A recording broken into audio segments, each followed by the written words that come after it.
Your Audi is going to be...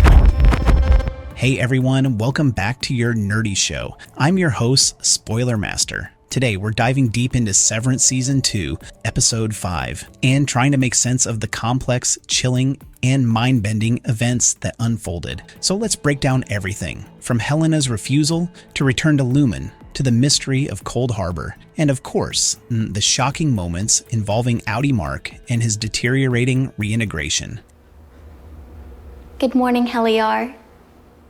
Helena's fear and refusal to return to Lumon. Let's start with Helena Egan. The episode picks up with Helena walking into a corporate meeting, still reeling from the traumatic events of the ORTBO outing. As we saw in the previous episode, Helena was essentially pretending to be her Innie self, Helly, and acting as a corporate informant. That is, until things took a deadly turn during the outing when Irving nearly drowned her, forcing Helena to reveal that she wasn't who she claimed to be. Understandably, Helena now wants nothing to do with Lumon and the whole severed existence. She's terrified, and when she's told that she has to go back to the Lumon office, she tries everything to avoid it. She even attempts to convince her father, Jamie, the CEO, to stop her from going back. But of course, James couldn't care less about her well-being. His only concern is the company's success, which means getting her Innie self back to work. It's a stark reminder of how little the people in power at Lumon care for their employees.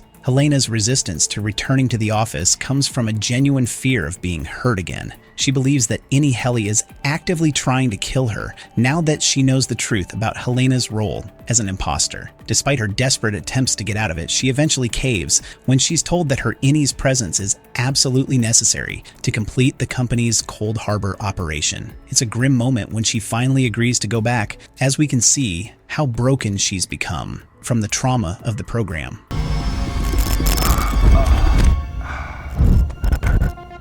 Innie Mark and Cold Harbor. Next up, we have Innie Mark, who's still grappling with the fallout from the overtime contingency. After the terrifying events with the ORTBO, he's been acting strangely, detached from his colleagues, and less interested in their usual schemes to escape Lumon. He's not even willing to participate in the memorial service Dylan demands for Innie Irving. Mark is so done with Lumon and its games that he's only focused on one thing: finishing Cold Harbor. When Innie Helly returns to the office, she's met with confusion as well. No one really knows what happened after the ORTBO, and they're all trying to make sense of their fragmented memories. Mark, however, seems more concerned with completing Cold Harbor, which has been hinted at as something crucial for Lumon's future. But here's where it gets eerie. As Mark works on his computer, he's refining data under the Cold Harbor folder, and just before he can finish, his reintegration begins to affect him. His photo frame glitches in and out of existence, a sign that his Innie and Audi selves are starting to merge. It's an unsettling moment because Mark realizes that he's being pulled in two directions. But even as he's working tirelessly, he decides to call it a day, walking towards the elevator to leave the office early. This suggests that Cold Harbor isn't completed, and we're left wondering, what exactly is Cold Harbor and what will happen when it's finished? Your first performance review is today, right? Milchick's performance review. A shift in power now. Let's talk about Milchick. In episode 5, he has to face his first performance review since becoming the floor manager. And let's just say, it doesn't go well for him. The complaints against Milchick range from minor things like using overly complicated language to much more serious issues, including his role in the disastrous ORTBO program. Despite all of this, Milchick seems completely unfazed. And sadly, there have been 3 contentions reported. He tries to justify his actions by talking about new programs he introduced, but the executives, Drummond and Natalie, are having none of it. Drummond's cold response to Milchick's attempts to explain himself makes it clear the company wants results, and if Milchick doesn't deliver, he's out. In the end, the review pushes Milchick to become even more strict and authoritative. He's clearly trying to impress the higher-ups and secure his position, so he doubles down on his power. This comes across in his treatment of Mark, as he threatens to expose Mark's relationship with Helena, the whole ORTBO incident, if he doesn't follow the rules. It's a chilling moment that shows how far Milchick is willing to go to keep control over the employees. Why don't you give a shit? Because he's not dead, he's just not here. Audi Irving and the mystery of the exports hall. Moving on to Audi Irving, things take an intriguing turn. We're told that he's been terminated from Lumon and is supposedly on a long vacation, but it quickly becomes clear that this is a lie. Audi Irving is still at home, and he's dealing with the fallout of his termination in his own way. One night, he makes a late-night phone call to someone, but the person on the other end of the line remains a mystery. Then, in a strange twist, Irving spots a car parked near his house, and the person inside it is none other than Audi Burt. It turns out that Burt had been following Irving after the ORTBO incident, trying to figure out who he really was. The two have an awkward confrontation, and Burt reveals that he's been fired from Lumon as well. It's implied that Burt has figured out that Irving's Innie was the one involved with him, and now Irving has to explain himself. The big revelation here is that Audi Burt invites Irving to dinner, which is likely going to lead to more discussion about the bizarre Severance program. We also see Irving's Innie made an important discovery in the office. He found a way to the exports hall, a location that has been shrouded in mystery since the beginning of the series. He scribbled down directions to it, and Dylan eventually finds the piece of paper. What's behind the exports hall? Well, we're still not sure, but it's a clue that will likely play a major role in future episodes. Your Audi once captured a butterfly.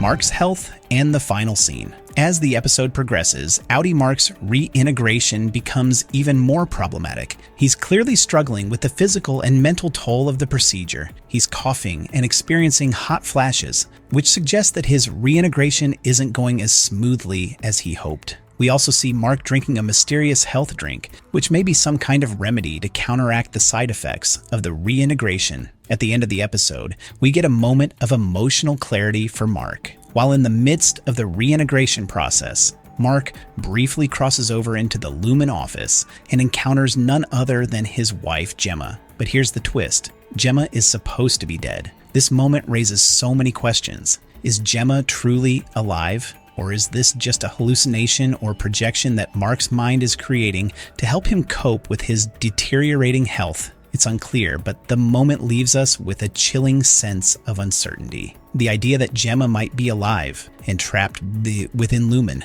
is a terrifying possibility, and it could explain why Mark is so determined to complete Cold Harbor. The question now is, will Mark continue his search for Gemma, or will he accept whatever fate awaits him? Mark scouts completion of Cold Harbor.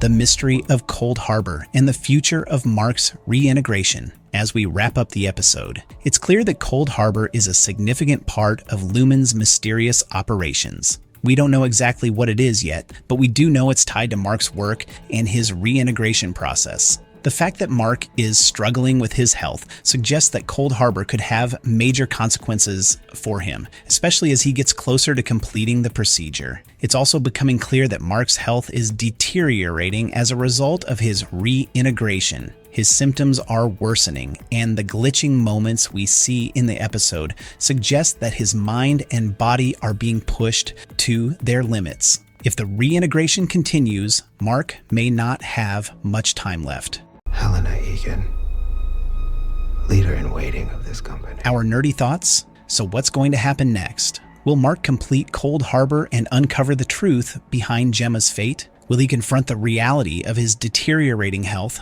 Or will he keep searching for answers at any cost? Only time will tell, but episode 5 has certainly set the stage for a thrilling, intense continuation of Severance. Season 2. Thanks for watching. If you enjoyed this breakdown of Severance Season 2, Episode 5, make sure to hit that like button, subscribe, and share your thoughts in the comments below. What are your theories on Cold Harbor, and what do you think is going on with Mark's reintegration? We've got a lot of mysteries still to unravel, and I can't wait to see how it all plays out. Until next time.